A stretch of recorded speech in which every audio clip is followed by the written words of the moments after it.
Middle east में एक बार फिर भीषण युद्ध की आहट सुनाई देने लगी है।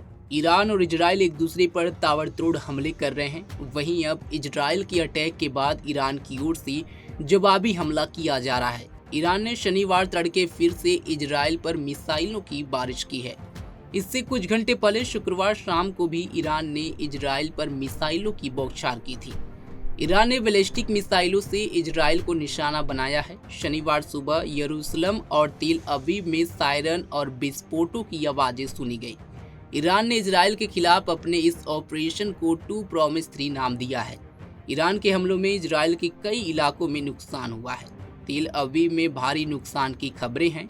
वहीं इसके पहले इजराइल ने ईरान पर हमले के बाद ऑपरेशन राइजिंग लायन शुरू किया था, जिसके बाद जवाबी कार्रवाई में ईरान ने इजराइल के शहर तेल अवीव पर ताबड़तोड़ सैकड़ों बैलिस्टिक मिसाइल दागे। इजराइल के अधिकारियों ने शुक्रवार देर रात बताया कि ईरान की ओर से अब तक 150 से ज्यादा मिसाइलें दागी जा चुकी हैं। तेल अवीव में शनिवार सुबह कम से कम 2 ईरानी मिसाइलें जमीन पर गिरी हैं। ईरान के मिसाइल हमलों में अब तक 50 से ज्यादा इजरायली घायल हुए हैं। वहीं एक शख्स की मौत की पुष्टि हुई है। ईरान के इस्लामिक रेवोल्यूशनरी गार्ड की ओर से कहा गया है कि उन्होंने इजराइल में दर्जनों सैन्य केंद्रों और एयरबेस पर हमले किए हैं। ईरान ने शुक्रवार रात से इजराइल पर हमले शुरू किए हैं। ईरानी मिसाइल हमले में इजराइल के कई शहरों को निशाना बनाया गया है, जिससे इमारतों को नुकसान हुआ है और दर्जनों लोग घायल बताए जा रहे हैं। ईरान ने किर्यात कंपाउंड पर भी हमला किया है। इसे इजराइल का पेंटागन कहा जाता है। फॉक्स न्यूज के ट्रे यंगिस्टिन ने इजराइल के सैन्य मुख्यालय किर्यात के नज़दीक नुकसान की बात कही है।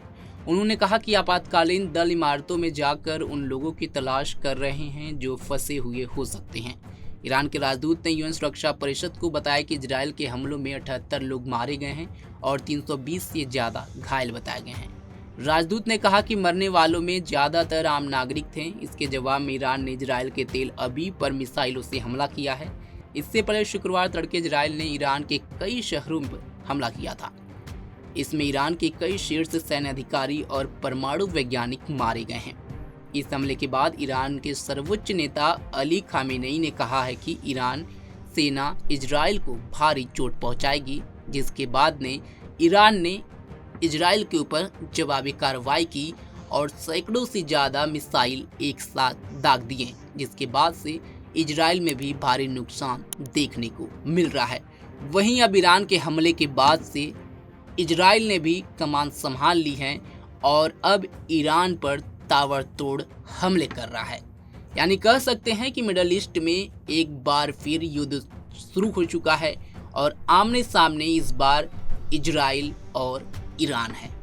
इस खबर पर आपकी क्या राय है, कमेंट बॉक्स में जरूर बताएं। ऐसे ही तमाम खबरों के लिए जुड़े रहें हमारे साथ और देखते रहें punjabkesari.com।